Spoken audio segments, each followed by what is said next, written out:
L'âme sera gardée quelque part à la mort. Vous savez, toutes ces personnes qui sont déjà mortes depuis des siècles, depuis Adam, ils sont gardés quelque part. Écoutez, la mort, ce n'est pas la disparition. Comme certaines sectes occultes enseignent, c'est l'annihilation. La annihilation veut dire on disparaît, on n'existe pas. Non, frère. La Bible dit dans Hébreux 9, verset 27, il est réservé aux hommes de mourir une seule fois, après quoi vient le jugement. Donc, tout homme est éternel, même le païen est éternel. Tout dépend de quelle éternité. Donc, bien aimé, j'ai dit, nous devons nous battre pour racheter l'éternité perdue. L'éternité qu'Adam avait perdue. Aujourd'hui, nous tombons malades. Ce sont les conséquences du temps. Car la maladie est liée au temps. Dans l'éternité, il n'y a pas la maladie. Lisez les textes qui parlent de millénium. Allez dans Ésaïe au chapitre 65, 66. Vous verrez qu'on dit qu'il n'y aura plus de maladie. Là, dans les milléniums, dans l'éternité. Car les choses anciennes auront disparu. Au ciel, il n'y aura pas de guérison. C'est pourquoi l'Église doit guérir les malades sur la terre. Alléluia. Au ciel, il n'y aura pas de possession démoniaque. C'est pourquoi nous devons chasser les démons. Ce n'est qu'une parenthèse. La maladie n'est que la conséquence. Vous savez que la maladie est une petite mort. Lorsque vous demandez au médecin de vous définir la maladie, c'est la mort de certaines cellules. C'est une attaque dans certaines cellules. C'est ça la maladie.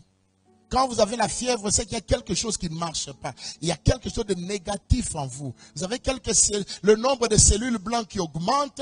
Pourquoi? Parce qu'il y a une attaque. Il y a des choses en vous qui ne fonctionnent plus comme il faut. Il y a une sorte de mort. La maladie est déjà un signal qui nous rappelle que la mort existe. Que la mort existe, frères et sœurs. Comment échapper à cela? Racheter l'éternité. Rachète ton éternité, frère, sœur. Le temps, tu peux le racheter, c'est bien. Mais si tu ne rachètes pas l'éternité, tu as perdu tout. Parce que le temps n'est qu'une portion dans l'éternité. Le temps va passer, mais l'éternité demeure. Où passeras-tu ton éternité? Voilà la question que chacun d'entre nous doit se poser chaque matin. Chaque fois qu'il se lève, où passerai-je mon éternité? Car je suis condamné à l'éternité. L'éternité, c'est le domaine de Dieu, mais c'est aussi le domaine de l'homme. Parce que Dieu a créé l'homme à son image et à sa ressemblance. D'emblée, j'aimerais dire, frères et sœurs, aucun homme par lui-même ne peut racheter l'éternité perdue. Aucun homme.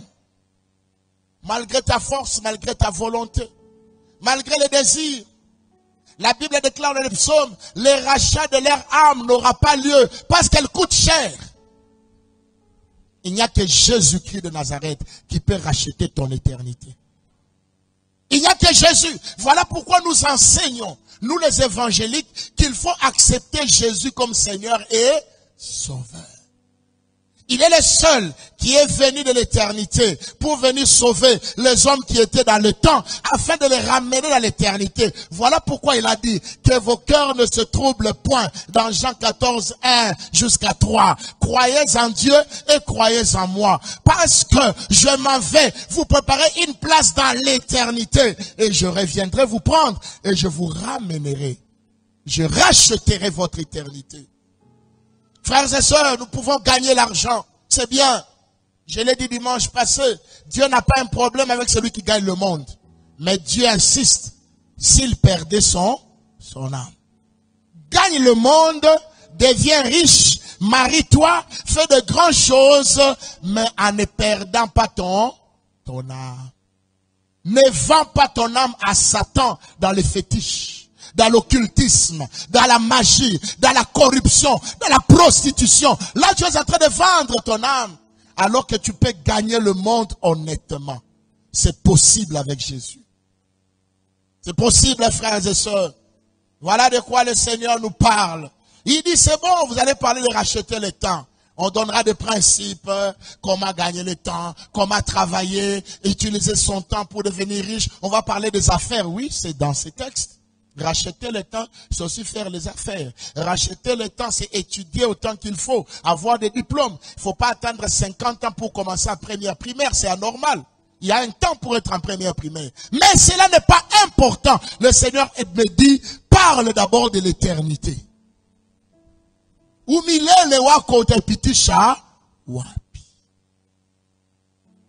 Parce que le temps passera. Le temps, comme nous l'avions défini, est une période pour l'accomplissement d'un travail. Voilà ce que j'avais dit. Tu as une mission que tu dois accomplir dans un temps. Lorsque la mission est accomplie, que tu le veuilles ou pas, tu dois quitter le temps. Nous vivons à cause de la mission, frères et sœurs. Ne l'oublions jamais. Nous vivons parce qu'il y a un travail. Il y a une destinée. Le jour où la destinée s'arrête, même si on a envie de vivre le souffle, part. Il partira. Et on va t'enterrer. Alors comment tu gères ces moments? La vie d'une personne, voilà ce que j'ai écrit ici. Comme le temps de la vie d'une personne est défini comme étant son existence dans une durée précise et qui se rapporte à ce qu'il est et à ce qu'il fait. Remarquez que même dans la Bible, lorsqu'on doit présenter le temps, on présente un homme et ce qu'il fait. Je vois par exemple dans Ésaïe au chapitre 1er, pour introduire le prophète Ésaïe, qu'est-ce qu'on dit? Au temps du roi Osias. On lit un homme à un temps. On ne peut pas parler du temps pour les animaux. Les animaux ne connaissent pas la notion du temps. Et on ne peut pas parler du temps sans spécifier une personne et son activité. Voilà pourquoi, bien-aimé, tu dois faire attention à ce que tu es et à ce que tu fais. Cela détermine ta manière de gérer le temps. Qui es-tu? C'est la question de tous les matins. Et que dois-je faire? Que dois-je faire? Qui suis-je? Et que dois-je faire? Même Moïse, lorsqu'il lui dit, enseigne-nous à bien compter le temps, à appliquer notre cœur à la sagesse qui est la mise en pratique de l'intelligence dans une situation donnée. Bien-aimé, ne vis pas au hasard, ne vis pas en désordre. Tous les actes que tu poses sont en train de déterminer la manière dont tu gères ton temps. Tous les actes. Il n'y a aucune seconde qui échappe au contrôle du temps. Il y a des fois nous disons non, j'ai blagué seulement. Même cette blague a été enregistrée dans le temps. C'est pourquoi la Bible dit, les hommes rendront compte des paroles inutiles qu'ils ont proférées. Oui, oui. Oui, certaines de nos paroles vont nous suivre là-bas. C'est pourquoi même la Bible dit, il y a un livre de souvenirs. Un livre qui note ce que tu as fait à chaque moment précis. Jésus a ce livre-là. Même ce que tu fais en cachette, c'est noté dans un livre. Voilà pourquoi personne n'ira en enfer par erreur. Personne n'ira au ciel par erreur. Chacun va mériter son sort éternel. Parce que le juste juge a plus qu'un ordinateur. Il est plus que l'ordinateur. L'ordinateur a besoin de la charge batterie. L'ordinateur a besoin d'un informaticien pour encoder les informations. Mais notre Dieu est l'omniscient. Il connaît tout, il voit tout, il sait tout. Il sait ce que tu as fait avant d'arriver ce matin ici. Ce que tu fais et ce que tu es, voilà ton existence. Même après ta mort, nous allons te définir par rapport à ce que tu es. Tu t'appelais tel et tu as fait telle chose. Voilà pourquoi même parmi les grandes doctrines qu'on enseigne même dans l'Institut biblique, c'est la personne et l'œuvre de Jésus-Christ. La Christologie. On doit connaître Jésus dans sa personne d'abord et dans son œuvre. Malheureusement, l'Église du temps de la fin aime connaître Jésus seulement dans l'œuvre, les miracles, les guérisons, la délivrance. On ne veut pas connaître la personne de Jésus. Parce que connaître la personne de quelqu'un, c'est chercher à lui obéir et à marcher comme lui. C'est là le problème que nous avons aujourd'hui. Très peu de chrétiens connaissent la personne de Jésus. Très peu ont une intimité avec Jésus. Il y en a qui prient, mais lorsqu'ils prient, ce ne sont que des demandes. Seigneur, guéris-moi. Seigneur, donne-moi. Seigneur, garde-moi. Mais combien de fois tu as dit, Seigneur, montre-moi qui tu es? Combien de fois tu as cherché à le connaître? L'apôtre Paul dit, je cherche à le connaître et à prendre part à ses souffrances. Il dit pour moi, tout ce que j'ai gagné, je le vois comme de la boue. Mais maintenant je fais une chose, je cours, non pas comme à l'aventure. Après j'ai gagné. De gagner quoi? Le prix de la vocation céleste en Jésus-Christ. J'aimerais le connaître. J'aimerais le connaître. Je me rappelle un des cantiques que le pasteur Jacques-André Vernon chantait beaucoup. Et c'est un cantique qui est resté dans mon esprit. Il chantait, j'aime mieux avoir Christ que les richesses de ce monde. J'aime mieux avoir Christ que d'être arrivé au sommet de la gloire. J'aime mieux avoir Christ que d'habiter un palais spontué. J'aime mieux avoir Christ que d'être arrivé au sommet de la célébrité de la reconnaissance. Il dit Christ pour moi, un sauveur admirable, un conseiller, un ami merveilleux, mon bien le plus précieux, le plus personnel. Voilà ce qu'était le credo du pasteur Jacques-André Vernon. Et c'est ce qui a fait sa vie. Cet homme a aimé Christ jusqu'à son dernier souffle. La preuve que Dieu est fidèle, les églises de la borne réussissent toujours. Parce que lorsque la sémence est pure, la masse est aussi pure. La Bible dit, lorsque la prémisse est pure, la masse l'est aussi. On peut combattre les églises de la borne, on ne détruira jamais ces églises. Pourquoi? Parce que le visionnaire est mort dans la fidélité. Nous passerons, mais l'église demeurera. Nous disparaîtrons, mais il y aura toujours une église de la borne à Kasumbalesa jusqu'au retour de Christ. Parce que celui qui l'a établi aimait Christ, aimait la personne de Christ, plus que les œuvres de Christ. Aujourd'hui, nous sommes des chrétiens des œuvres. Nous aimons voir des chrétiens mendiants presque. Nous faisons que demander. Demander. Mais qu'est-ce que nous offrons à Christ? Nous pensons que lorsque nous avons offert l'argent, notre dîme, nous avons fait quelque chose d'extraordinaire. Nous n'avons encore rien fait. Ce dont le Seigneur a besoin, c'est ton cœur. Il a besoin de ton cœur plus que de ton argent, mon frère. J'aimerais te le dire et te le répéter. Ton argent, c'est bien, mais ton cœur, c'est ce qu'il aime. Alléluia. Je vois encore cet homme de Dieu, Papa Alain Moloto, qui chantait. Il dit, mitema posanayo. Yahweh tobelemi. Pemeni na yo, yamba masanjoli, to bonjeli yo, bomoi, to pesa na yo, mitema, posa na nzambe zanini, mitema. La soif de Dieu, c'est ton cœur. La soif de Dieu, c'est ton éternité. La soif de Dieu, c'est de vivre avec toi. Non pas seulement 2 heures du temps ici. Non pas seulement 10 ans à la borne. Mais de vivre toi éternellement dans le paradis. Bien-aimé, Dieu pleure lorsque quelqu'un meurt dans le péché. Pour Dieu, c'est une perte. Car la personne ne verra plus jamais Dieu. L'éternité sera fermée pour toujours.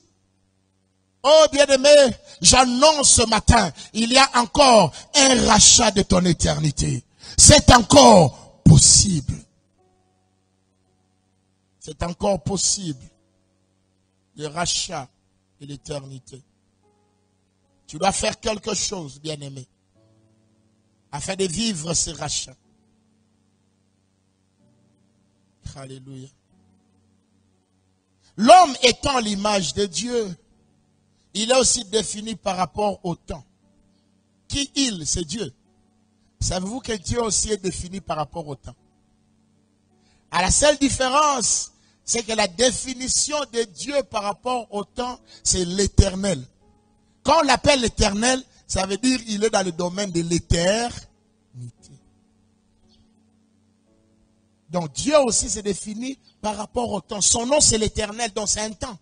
Je vous ai dit au début, l'éternité c'est un temps qu'on ne peut pas quantifier. Mais c'est un temps. Je me rappelle quand nous étions en mathématiques, lorsqu'on arrivait à des chiffres énormes, on avait un signe qu'on appelait sigma. Vous connaissez le signe sigma qui veut dire infini. Il y avait moins l'infini et plus infini. Déjà même les mathématiciens enseignaient qu'il y a un domaine qui échappe à l'homme, l'infini. Et c'est ce Dieu de l'infini que je vous présente ce matin. Son nom c'est Jésus-Christ de Nazareth. Si tu veux atteindre l'infini, que ta bénédiction ne se finisse jamais, que ta vie ne se finisse jamais, que ton âme ne meure jamais, accepte Jésus. Il est le Dieu de l'infini. Il t'introduit dans l'infini. Il t'introduit dans l'infini. Il est le Dieu de l'infini. La Bible dit, il n'a ni commencement de jour, ni fin de temps. Dimanche passé, nous avons chanté Suki ya pembe et kobota na mutu na yete. Poya zanzambe. La Bible dit, et il plie, il baisse, il devient vieux, mais lui, il est l'ancien des jours. L'ancien des jours veut dire, où le mutu a shizekake. Alléluia. Je déclare à quelqu'un, si tu donnes ta vie à Jésus, tu entres dans la dimension de l'ancien des jours. Tu ne vieilliras pas parce que ton âme restera fraîche jusqu'à l'enlèvement. Et lorsque l'enlèvement viendra, tu vas revêtir le corps qui ne vieillit pas. Le corps de gloire, le corps des chrétiens, le corps des enfants de Dieu, le corps de l'éternité. Les mêmes corps que Jésus avait, il pouvait entrer dans une salle fermée et les disciples le voyaient. C'est le corps qui t'attend. Le corps de l'éternité est supérieur au corps du temps. Un corps qui n'aura pas de douleur à la jambe, qui n'aura pas de douleur au cœur, qui ne connaîtra pas de fièvre. Un corps qui ressemble au corps de Jésus à la résurrection. Voilà pourquoi lorsque Marie voulait le toucher, il dit ne me touche pas encore. Je ne suis pas encore allé présenter au Père l'échantillon du nouveau corps. Il fallait d'abord que le Père voie. Voilà pourquoi même dans 1 Timothée 5, le verset 2, ou 2,5, la Bible dit ceci, nous n'avons qu'un seul médiateur auprès du Père, Jésus-Christ homme. On ajoute homme. Jésus au ciel est dans un corps d'homme. C'est pas moi qui dis, c'est Timothée qui le dit. C'est un corps comme un échantillon. J'aime le dire, je l'ai dit vendredi. Lorsque vous voyez un échantillon, ça veut dire qu'il y a le stock, vrai ou faux? Le jour où le stock est fini, on enlève l'échantillon. Mais Jésus est un échantillon éternel. Un échantillon qu'on n'enlèvera jamais. C'est pourquoi je défie quelqu'un. Reste fidèle jusqu'à la mort et tu verras ces corps-là. Tu verras la vie éternelle. Tu vivras réellement dans la nouvelle Jérusalem. Ce ne sont pas des histoires pour les enfants. C'est ça, même la base de l'évangile. Nous sommes convertis pour aller entrer dans ces corps-là. Alléluia. Et très bientôt, bien-aimés, rachetez le temps, car Jésus revient bientôt. Nous aurons aussi ce sous-thème. Rachetez le temps, car Jésus revient bientôt. Église, arrêtons un peu de vivre dans la médiocrité. Arrêtons un peu de vivre dans le compromis. Arrêtons un peu de vivre dans la blague. Il est temps que nous réfléchissions. Choisissons-nous l'éternité ou le temps? Mais je vous informe, si vous choisissez le temps, vous faites un mauvais choix. Parce que le temps va passer. Le temps va passer. Choisis l'éternité. Et choisir l'éternité veut dire quoi? Accepter Jésus-Christ comme Seigneur et Sauveur. Non seulement l'accepter, mais vivre comme il veut. Il est temps que l'église soit sanctifiée. Le grand problème que nous avons dans nos églises aujourd'hui, parce que beaucoup d'entre nous, nous ne sommes pas nés de nouveau. Nous avons changé d'église, nous avons changé de doctrine, mais on n'a pas changé de cœur, on n'a pas changé de vie. Y a-t-il quelqu'un qui entendra la parole de ce matin et décide de dire réellement, j'arrête. J'arrête. Je vais honorer Dieu. Même s'il faut perdre des avantages, à quelquefois, peut-être que le travail que tu fais, c'est un travail qui te pousse directement au péché. Je te dirais, mon frère, arrête. Le ciel vaut mieux que l'argent. Même si ton amen est faible, je te le dis. Donnez-moi un homme riche qui est parti avec son argent. Aucun. Vous savez, tout ce que tu fais, tu te sacrifies, tu te poumonnes, tu fais des travaux, tu fais toutes ces choses, tu payes le prix pour devenir riche, mais à ta mort, c'est quelqu'un d'autre qui va en bénéficier. Est-ce que tu le savais? Est-ce que tu le sais? C'est quelqu'un d'autre qui va en bénéficier. Tes robes que tu as, ma soeur, tu as une collection, Chanel, Cacharel, je ne sais pas moi, tu as des collections. Ça c'est pour la fête de, ça c'est pour le mariage, ça c'est pour le culte. Il y a des gens comme ça qui ont des collections, ils savent quel habit porter. Ils sont tellement méticuleux. Mais bien aimé, un jour lorsque tu tombes, c'est quelqu'un qui ne saura même pas que cet habit l'on porte à la fête. Il va nettoyer les habits avec ton ensemble de cacharel. Il ne connaît pas la valeur. Fais attention, frères et sœurs. Il y a un temps qui arrive. Nous devons racheter l'éternité avant de racheter le temps. Je vais vous proposer une discussion. Une discussion entre un docteur de la loi et le Seigneur Jésus-Christ. Toujours concernant cette affaire du rachat de l'éternité. Jean chapitre 3 de 1 à 16. C'est Nicodème, un docteur de la loi qui ne comprenait pas comment est-ce qu'on peut vivre l'éternité dans le temps. Il n'a pas compris cela. Oh bien-aimé, comprendre les choses de Dieu, c'est pas l'intelligence et la sagesse humaine. Il faut la sagesse divine. Oui, je connais certaines personnes, certaines femmes. Elles savent très bien que la position qu'elles occupent n'est pas bonne. Elles sont deuxième, troisième femme de quelqu'un d'autre. Ma soeur, le ciel vaut mieux que le mariage. Même si c'est lui qui paye ton loyer, il y a un Dieu qui nourrit les oiseaux. Les oiseaux ne savent pas s'aimer et ils mangent. Il est temps, bien-aimé, que nous choisissons notre camp. Sommes-nous du camp de l'éternité ou du camp du temps? Parce que tu veux gagner le temps, tu resteras dans cette mauvaise position. Deuxième femme. Oh, mina chunga para Mungu yepe katalitosha. Mungu ashita kutosha. La Bible dit, si tu connais les biens à faire et tu ne les fais pas, tu commets aussi un péché. On n'a pas besoin d'enseigner là-dessus. Parce que moi, j'aime toujours dire aux secondes épouses, aux deuxièmes femmes, mets-toi à la place de la première, si c'était toi. Et généralement, les secondes épouses sont plus jalouses que les titulaires. Mets-toi à sa place. Sache que ton mari aujourd'hui ne passera pas la nuit. Et tu sais très bien qu'il passera la nuit avec une autre. Le problème, c'est que nous ne nous mettons pas à la place des autres. Nous sommes tellement égoïstes. Nous ne regardons que nos intérêts. Non. Un bon chrétien, il se dit, ce que j'ai fait, est-ce que ça blesse l'autre? Voilà comment je dois réfléchir. Même quand tu travailles là-bas, quand tu corromps, quand tu détournes l'argent, mets-toi à la place des autres. Quand tu détournes ces millions-là, combien de papas n'auront pas de salaire? Combien? Combien? Il faut toujours penser que tu n'es pas seul. Ce que tu fais a de l'influence par rapport à autrui. Ne l'oublie jamais.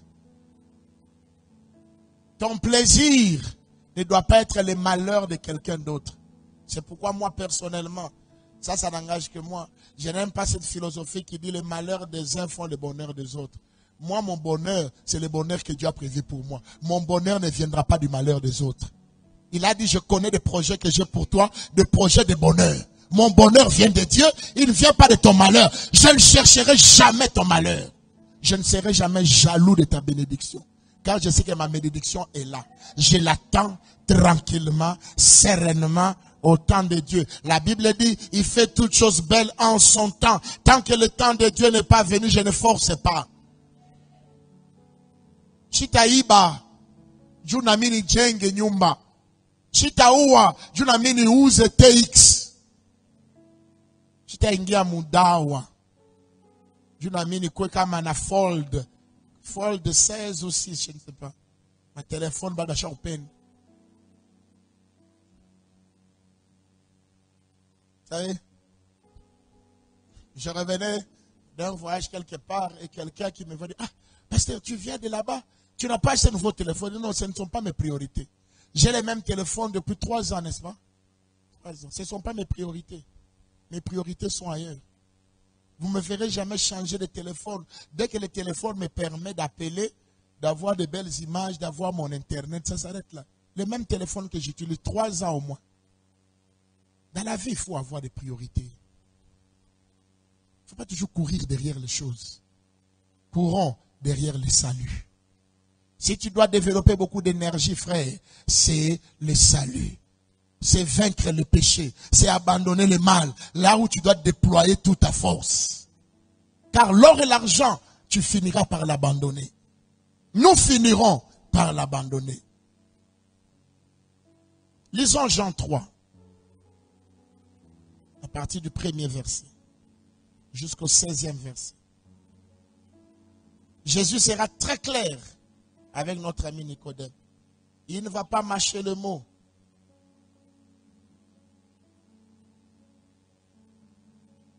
Jean chapitre 3. Voilà. Mais il y eut un homme d'entre les pharisiens nommé Nicodème, un chef de juifs,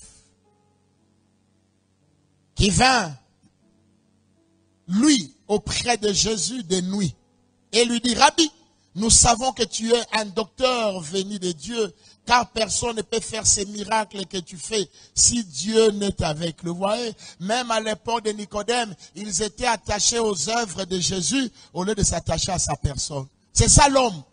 L'homme te respecte parce que tu as l'argent. Malheureusement, on doit respecter les autres pour l'éthique, ce qu'ils sont. Malheureusement, toi tu respectes ton oncle parce qu'il paye ton minerval. Non. Malgré qu'il fait des bêtises. Non. Même Nicodème avait ses problèmes. Tu fais des miracles. Voilà pourquoi nous croyons que tu viens de Dieu. Bien aimé, il n'y a pas que des miracles qui prouvent qu'on vient de Dieu. Les diables peuvent aussi imiter des miracles. Même un docteur de la loi n'avait pas la connaissance. Qu'il faut d'abord connaître la personne de Jésus avant de connaître les œuvres de Jésus. Avant de demander la guérison de ta maladie, demande le pardon de tes péchés. Voilà comment un bon chrétien doit vivre. Parce que tu peux être guéri d'une maladie et aller en enfer. Mais si tes péchés sont pardonnés, tu ne verras plus jamais l'enfer. 3. Jésus lui répondit, en vérité, je te le dis, si un homme n'est né de nouveau, il ne peut voir le royaume de Dieu. Jésus ne répond pas à la flatterie du miracle. Il faut être prudent, serviteur de Dieu. Des fois, le peuple nous conduise à la flatterie. Il y a des amens qui nous poussent à quitter notre message. Nous devons rester dans notre message. Il est centré sur Christ. Sur Christ. Jésus ne s'intéresse pas au miracle. Il dit, en vérité, je te l'ai dit. Si un homme n'est né de nouveau, waouh! Quel rapport entre les miracles et la nouvelle naissance? Vous avez l'impression que Jésus fait du coq à l'âne. Vous avez l'impression que Jésus est en train de fuir la question. Non. Jésus, je l'ai dit, est intéressé na mitema posanaye. Mitema posanaye. Yahweh, kumama. Est-ce que tu comprends quand tu chantes ces cantiques-là? Quand tu chantes ces cantiques, un cantique de consécration, tu dis à Dieu, Seigneur, ce qui t'intéresse à moi, c'est ton cœur. Mais malheureusement, ton cœur est dans l'argent. Ton cœur est dans la drogue. On m'a dit hier, dans les mariages de notre frère Dieu, il y a quelques frères de l'église qui sont entrés avec des bouteilles de whisky. Frères de l'église. Frères, ne perdez pas votre foi à cause d'une fête. Vous êtes chrétien, vous ne l'êtes pas. On a vu certains habillements hier qui ont frôlé les scandales. Les sœurs de l'église. Mais Jésus, son problème c'est le cœur. Donnons-lui nos cœurs. Si tu donnes ton cœur à Jésus, même ton habillement respectera Jésus. Le problème est là. Le cœur n'a jamais été donné à Jésus. Voilà pourquoi on pêche librement. Librement. On n'a même pas peur de pécher dans l'église. Parce que le cœur n'appartient pas à Jésus. La Bible dit, là où se trouve ton trésor, c'est là que se trouvera ton cœur. 4. Nicodème lui dit, comment un homme peut-il naître quand il est vieux? Ici, la complication de Nicodème, c'est par rapport au temps. Je suis déjà vieux. Ça dit, je suis déjà né, j'ai grandi. Comment est-ce que je peux encore naître? Oh, j'aimerais dire à quelqu'un, même si tu es le plus grand pécheur, même si tu es sorcier, bandit dans cette salle, même si tu as fait trop de mal aux gens, des fois tu te dis, est-ce que Dieu me pardonnera? Bien-aimé, j'aimerais te dire, le comment, la réponse se trouve en Jésus. C'est possible que Jésus te pardonne ce matin. Nicodème ne pouvait pas comprendre comment naître de nouveau, alors que je suis déjà vieux. Oh, même si tu es vieux dans les péchés, Dieu te rendra très jeune dans la sanctification, car il rachète l'éternité. Jésus rachète l'éternité. Voilà pourquoi un vieux peut redevenir encore enfant dans le ventre de sa mère. Waouh! Mais cette fois-là, c'est une mère spirituelle. Oh, alléluia. J'aime la parole de Dieu. Comment un homme peut-il naître quand il est vieux? Peut-il rentrer dans le sein de sa mère? Nicodème, tu n'as pas compris. Oui, Nicodème, tu as deux notions. Tu as une notion visible. C'est le corps. Et ton corps, devenu vieux, ne peut plus rentrer dans le ventre de sa mère. Mais Nicodème, je t'informe, tu as une autre notion invisible, spirituelle. Cette notion-là peut rentrer dans le ventre de sa mère. Et qui est la mère de l'esprit? C'est Dieu lui-même.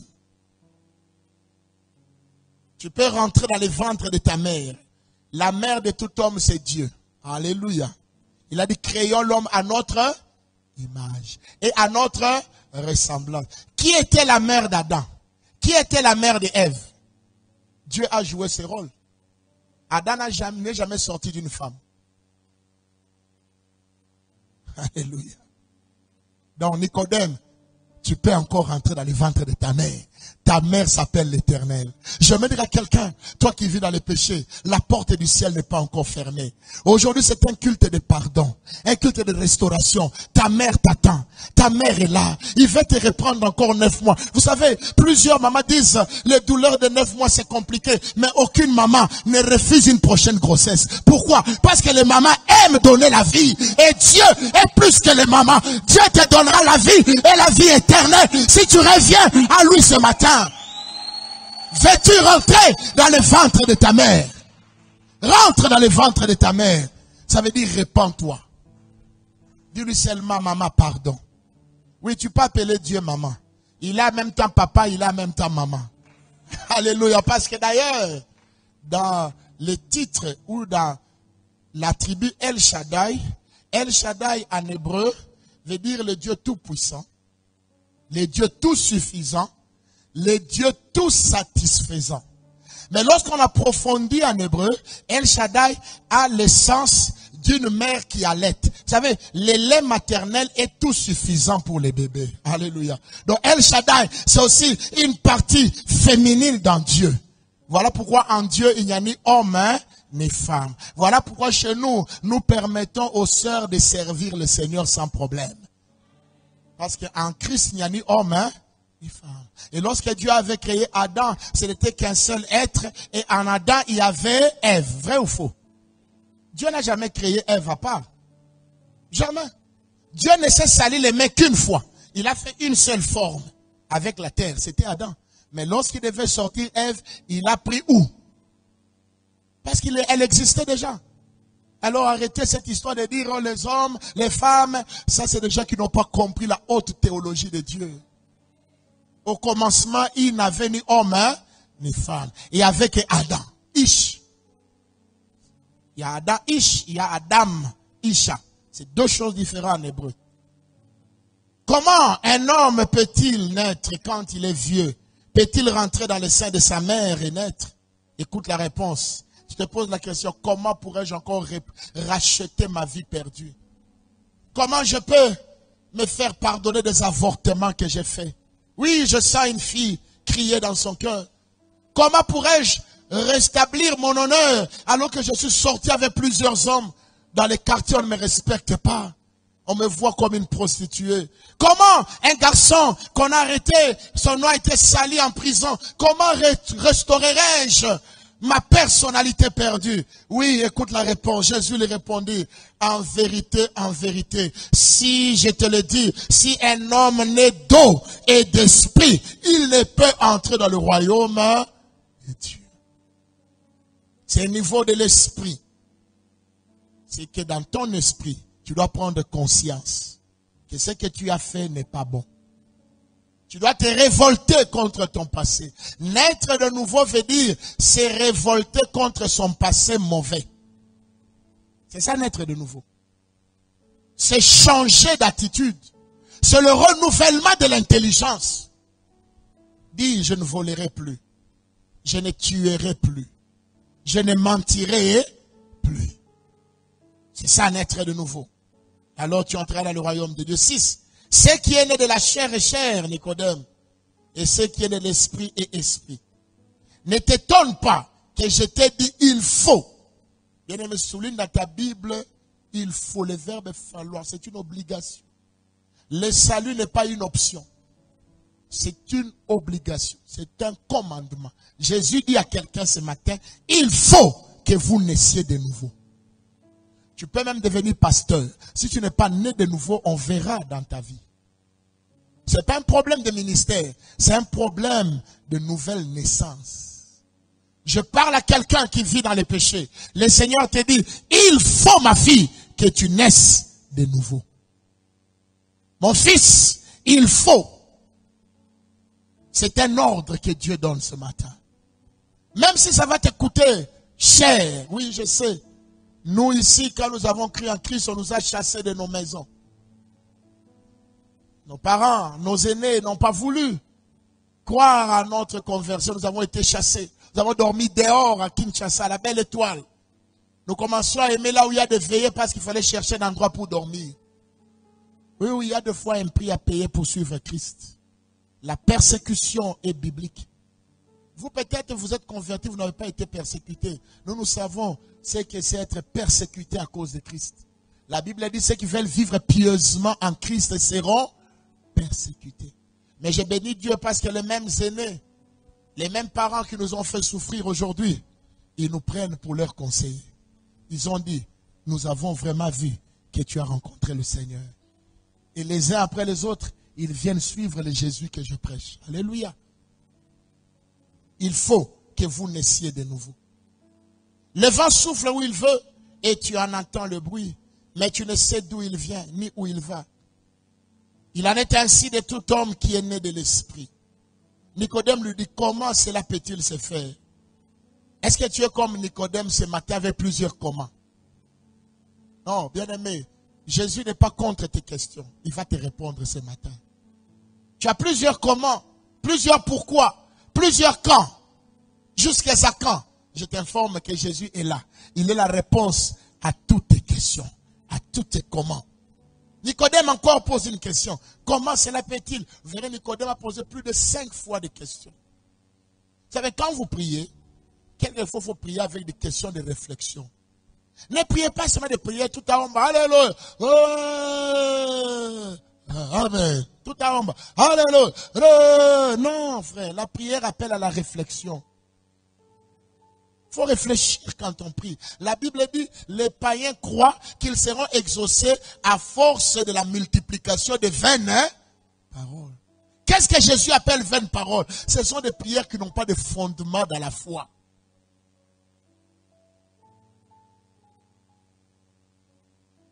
Vaines paroles. Tu as des comment, tu fais bien. Tu es venu ce matin avec beaucoup de questions. Seigneur, pourquoi? Comment? Quand? Qu'est-ce qui m'est arrivé? J'ai une bonne nouvelle pour toi. Jésus est la réponse à tous tes comment. Prends Jésus, mets-le là où il y a des comment, là où il y a des pourquoi. Pourquoi ça ne marche pas? Pourquoi ça a échoué? Invite seulement Jésus. Lorsque Jésus vient dans une question, il donne la solution. Vous connaissez l'histoire des noces de Cana. Jésus fut invité. Lorsqu'il y a la question, mais ils n'ont plus de vin, comment faire? Qu'est-ce que Jésus dit? Il donne la solution. Allez remplir des vases de l'eau. Jésus a toujours une solution pour toi. J'aimerais te dire, Jésus a toujours une réponse pour toi. Si les hommes ne peuvent plus te répondre, viens à Jésus. Le culte de ce matin, c'est un culte de retour à Jésus. Retour à l'éternité. Rachat de l'éternité. Rachète ton éternité. Et tu ne peux le racheter qu'en Jésus. Jésus lui répondit, tu es le docteur d'Israël et tu ne sais pas ces choses. En vérité, je te l'ai dit. En vérité, je te l'ai dit. Nous disons ce que nous savons et nous rendons témoin de ce que nous avons vu. Et vous ne recevez pas notre témoignage. Si vous ne croyez pas quand je vous ai parlé de choses terrestres, comment croirez-vous quand je vous parlerai de choses célestes? Jésus compare le temps avec l'éternité. Le temps est lié à la terre, l'éternité est liée au ciel. Personne n'est monté au ciel, si ce n'est celui qui est descendu du ciel, le Fils de l'homme qui est dans le ciel. Voilà pourquoi j'ai dit, il n'y a que Jésus qui a l'infini, qui peut nous ramener dans l'infini. Jésus qui est éternel, qui peut racheter notre éternité. Et comme Moïse éleva les serpents dans le désert, il faut de même que le Fils de l'homme soit élevé. Afin que quiconque croit à lui, voilà la clé. La clé pour racheter l'éternité, c'est croire en lui. Et lui ici, c'est Jésus-Christ. Ici, croire, ce n'est pas qu'un chose d'intellectuel. Beaucoup de chrétiens ont la foi intellectuelle. Jésus est mort pour mes péchés. Mais la vraie foi se manifeste dans la démonstration de ton style de vie. Si Jésus est vraiment Seigneur, tu lui obéiras. Afin que quiconque croit à lui ait la vie éternelle. Car Dieu a tant aimé le monde qu'il a donné son Fils unique. Afin que quiconque croit en lui ne périsse point, mais qu'il ait la vie éternelle. La vie éternelle veut dire tout simplement qu'il entre dans le temps d'éternité. Jésus dit, si tu crois au Fils, ton éternité sera rachetée. Tu rentreras dans l'éternité. Tu n'auras plus peur du temps. Le temps peut passer, la mort peut venir, mais toi tu es un être éternel. Tu sais que tu as la vie éternelle. Écoutez comment lui-même l'appelle. Il l'appelle la vie éternelle. C'est une vie qui n'aura pas de fin. Une vie bien meilleure que celle que nous vivons aujourd'hui, bien-aimés. Voilà pourquoi nous devons croire en Christ. Croire en Christ passe par la repentance. Croire en Christ passe par la conversion. Kubadirika, Kwamini. Croire en Christ passe par une nouvelle vie de sainteté. C'est alors que réellement nous aurons la vie éternelle.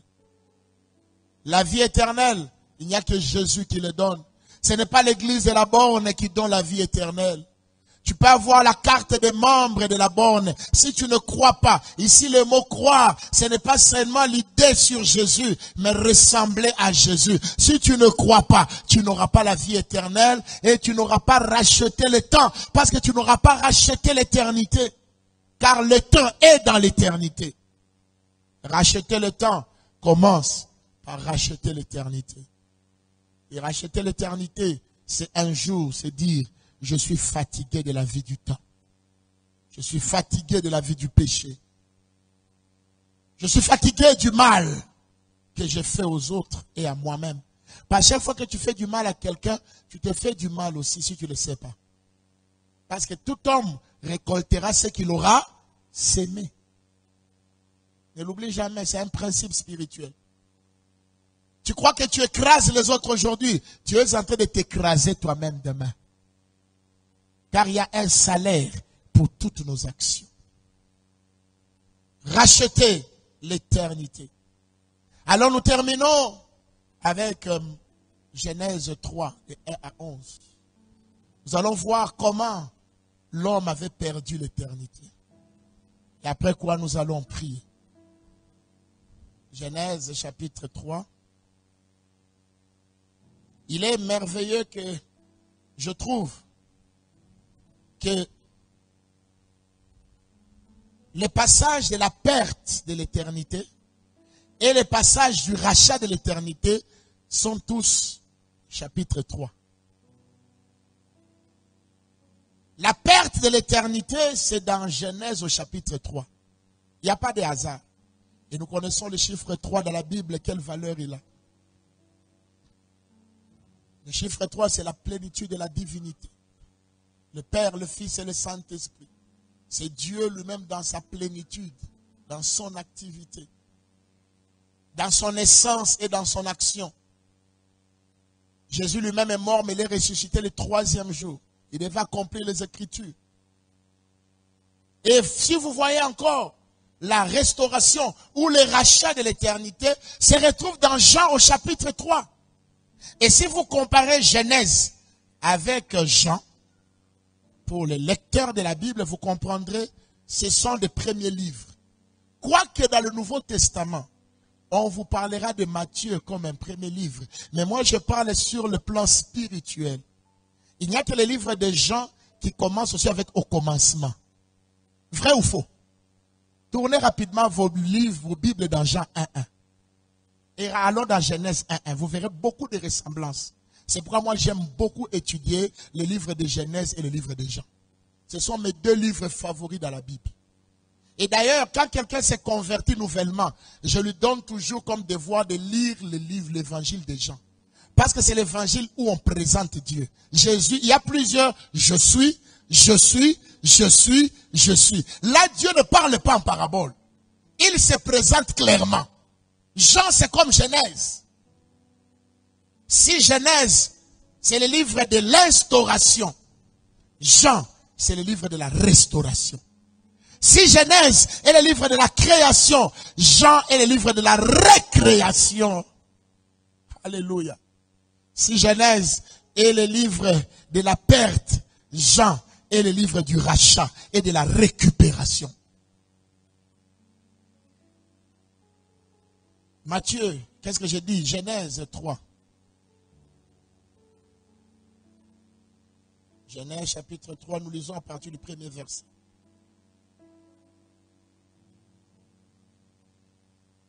Alléluia.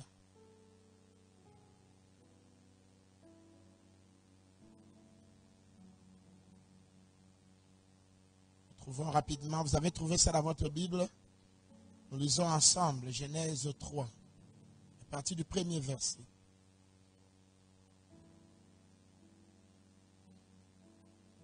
Au commencement, qu'est-ce que je suis dans Genèse 1? Qu'est-ce que j'ai dit? 3. Bon, ça c'était pour la comparaison que j'ai voulu faire entre vous, entre Jean et Genèse. Je vous ai juste aidé, vous verrez. Jean commence par au commencement était la parole. Et Genèse dit au commencement Dieu. Amen. Genèse chapitre 3. Et le 1er verset. L'Éternel Dieu, plutôt le serpent, était le plus rusé de tous les animaux de champ que l'Éternel Dieu avait fait. Il dit à la femme, Dieu a-t-il réellement dit, vous ne mangerez pas de tous les arbres du jardin? La femme répondit au serpent, nous mangeons du fruit des arbres du jardin. Mais quant au fruit de l'arbre qui est au milieu du jardin, Dieu a dit, vous n'en mangerez point et vous n'y toucherez point de peur que vous ne mouriez. Alors le serpent dit à la femme, vous ne mourrez point. Mais Dieu sait que le jour où vous en mangerez, vos yeux s'ouvriront et que vous serez comme des dieux, connaissant le bien et le mal.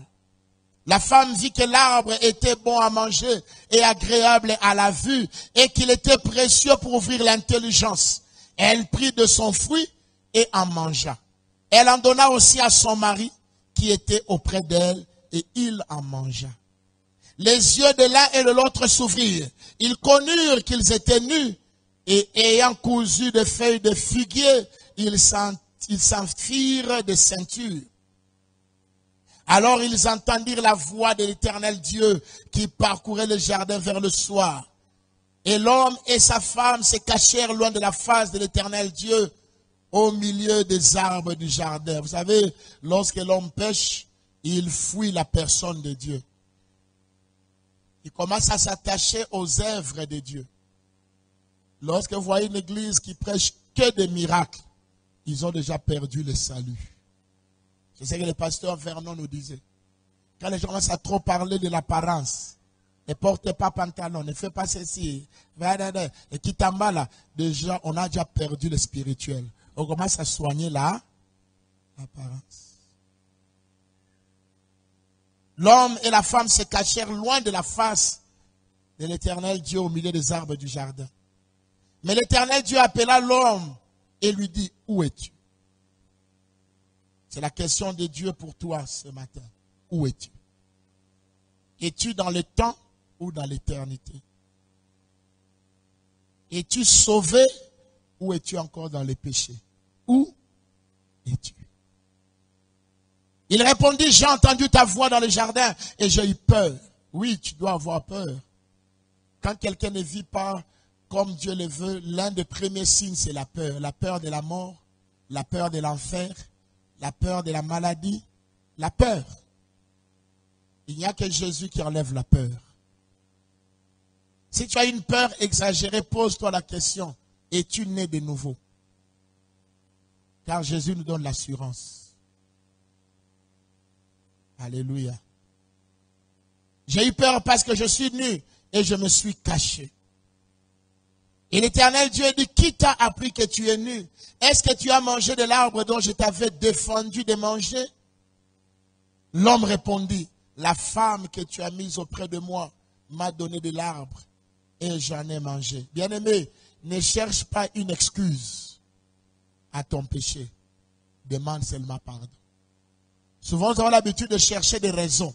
Oh, si j'ai fait ça, si je suis devenue prostituée, c'est parce que j'étais orpheline. Je connais des orphelines qui craignent le Seigneur. Si je suis devenue koulouna, c'est parce que mes parents m'avaient chassé. Je connais des orphelins qui craignent Dieu, qui n'ont pas pris la machette pour blesser les autres. Il n'y a pas d'excuse pour vivre dans les péchés, frères et sœurs. Le péché vient du mauvais état de ton cœur. Ou qu'on a romubaya. Ne trompe pas aux circonstances. Nous tous, nous avons eu à traverser des circonstances difficiles. Mais nous avons choisi de rester dans la droiture. Tu peux aussi choisir. Alléluia. Oui, tu peux acclamer la parole si ça te bénit. Ne cherche pas des excuses. La repentance, ce n'est pas une excuse. Parce que l'excuse veut dire que je ferai encore, comprends-moi. Mais dans la repentance, le Seigneur, j'ai mal de ce que j'ai fait. J'ai honte de ce que j'ai fait et je ne ferai plus. Voilà la différence entre une excuse et une repentance. Repentance veut dire changer complètement de fusil d'épaule. Et l'Éternel Dieu dit à la femme, pourquoi as-tu fait cela? La femme répondit, la femme aussi n'accepte pas sa responsabilité. Le serpent m'a séduite et j'en ai mangé.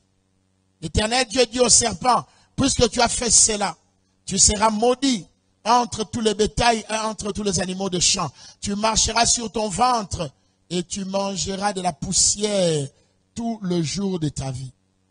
L'Éternel, je mettrai une inimitié entre toi et la femme, entre ta postérité et sa postérité. Celle-ci t'écrasera la tête et tu lui blesseras les talons. Oh, amour infini. Dieu permet qu'il y ait du plus grand coupable sorte la solution. La solution pour le salut de l'humanité est sortie de la femme. Regardez l'amour de Dieu. Voilà pourquoi je vais te dire ce matin, même si tu es le plus grand pécheur dans cette salle, Dieu t'aime encore. Dieu va te pardonner ce matin, je le crois. Ne crois pas que écoutez, c'est la femme qui avait donné à l'homme. Mais Dieu permet que le Messie vienne de la femme. On en reparlera le dimanche prochain. Il y a des secrets dans cette affaire. Il dit, je mettrai une inimitié entre toi et la femme, pas l'homme. Entre ta postérité et la postérité de la femme. La postérité de la femme, c'est Jésus-Christ. Pourquoi? Parce qu'il est le seul qui a écrasé la tête du serpent ancien. Malgré que le serpent lui a blessé, la croix, ce n'était qu'une blessure. Mais la victoire de la croix, c'était l'écrasement. C'est pourquoi le diable est un serpent avec une tête déjà écrasée. Voilà pourquoi tu ne craindras ni les sorciers, ni les magiciens, ni les occultistes, ni tous ceux qui sont dans les ténèbres, parce qu'ils ont une tête écrasée. Ils ne réfléchissent plus bien. Et la Bible dit, je vous ai donné le pouvoir de marcher sur les serpents, les scorpions et sur toute la puissance du diable, et rien ne pourra vous nuire. Pourquoi? Parce que c'est de la postérité de la femme, c'est de la repentance sortira la restauration. Lorsque tu vas te repentir, Dieu va restaurer ce qui a été détruit à toi. Je vais dire à certaines personnes, cette maladie que tu as, c'est à cause du péché. Prends la décision d'abandonner et tu seras guéri sur le champ ce matin au nom de Jésus. J'ai vu des gens être guéris sans imposition de main. Ils ont seulement demandé pardon pour leurs péchés et la maladie a quitté le corps. Peut-être c'est ton cas. N'attends pas l'imposition de main du Seigneur. Et tu sortiras de cette salle totalement restauré. Car c'est de la femme qu'est venue la postérité qui a écrasé la tête du serpent. Il est verset 16. Il dit à la femme, j'augmenterai la souffrance de tes grossesses. Tu enfanteras avec douleur et tes désirs se porteront vers ton mari, mais il dominera sur toi. Il dit à l'homme, voilà ce qui m'intéresse pour voir comment l'homme a perdu l'éternité. Il dit à l'homme, pourquoi c'est à l'homme qu'il a parlé de la mort? Parce que l'homme est le premier responsable. Il est celui à qui Dieu a dit. Lorsque Dieu a parlé, Ève était encore dans l'homme. Lisez le chapitre 1er et le chapitre 2. Dieu parle à l'homme, ne mange pas. Et sûrement c'est l'homme qui a parlé à sa femme. C'est pourquoi Dieu a donné la plus grande punition à l'homme. La punition, vous savez, la plus grande punition de l'humanité, c'est la mort. Entre nous, bien-aimés, certains d'entre nous, nous prions parce qu'il y a la mort, frère. Je vous dis la vérité. S'il n'y avait pas la mort, m'en fous. Vrai ou faux? Frère, nous, des fois, tu ne fais pas trop de mal parce que tu dis, donc, la mort est devenue aussi un pédagogue. La mort est devenue aussi un interpellateur. La mort est devenue le juge des actions des hommes. À cause de la mort, nous ne faisons plus beaucoup de mal. Vrai ou faux? Oui. C'est parce qu'on sait qu'un jour qu'on va mourir et on nous enseigne dès l'école du dimanche, après la mort, il faut préparer l'au-delà. Gloire à Dieu pour l'école du dimanche qui enseigne nos enfants dès le bas âge qu'il faut se préparer car il y a une mort qui viendra. Il dit à l'homme, puisque tu as écouté la voix de ta femme et non ma voix, et que tu as mangé de l'arbre au sujet duquel je t'avais donné cet ordre. Il n'a pas dit je vous avais. Je t'avais donné cet ordre. Tu n'en mangeras point. Le sol sera maudit à cause de toi. Voilà pourquoi c'est nous les hommes qui souffrons pour gagner l'argent. Et un homme normal doit se sacrifier pour sa femme. Il ne faut pas envoyer ta femme aller se prostituer pour amener l'argent. Tu es un irresponsable. Un homme normal a tatoka inja tatafuta franc. Nise mouillé tout. Vrai ou faux? Il y a des hommes qui ont donné leur femme à leur directeur pour avoir la promotion. Et toi, madame, comment tu as accepté ça? Parce qu'un jour, cet homme-là va te rappeler. Je lui toque à directeur. Paul a toka koule. Ataulandi a mambo atawa mwingine. Il y a des choses qu'il ne faut jamais faire quand on est fille de Jésus. Est-ce que je parle aux filles de Jésus? L'homme te dit allons toucher au fétiche de Bamba dawa yako wepe. Epeki. Mini ko moi minif. Oh, entrons dans cette loge mystique pour devenir riche. Moi, je suis déjà riche en Jésus. Même si le mariage doit s'arrêter, ma soeur, arrête le mariage, mais ne pêche pas contre Dieu. Je t'avais donné cet ordre, tu n'en mangeras point. Le sol sera maudit à cause de toi. C'est ta force de peine que tu en tireras ta nourriture tout le jour de ta vie. Il te produira des pines et des ronces, et tu mangeras de l'herbe de champ. C'est à la sueur de ton visage que tu mangeras du pain. Regardez, beaucoup de choses pour l'homme. Regardez, à la femme, il a dit 2-3 choses. Au diable, Dieu ne s'intéresse pas beaucoup. Il a dit une ou deux choses. Mais l'homme est le responsable. L'homme est le responsable du plan de Dieu. C'est la sueur de ton visage que tu mangeras du pain jusqu'à ce que tu retournes dans la terre d'où tu as été pris. Car tu es poussière et tu retourneras à la poussière. Quand est-ce que l'homme est devenu poussière? C'est après le péché. C'est là où l'homme a perdu l'éternité. Dieu lui dit, désormais, tu as une durée de temps limitée.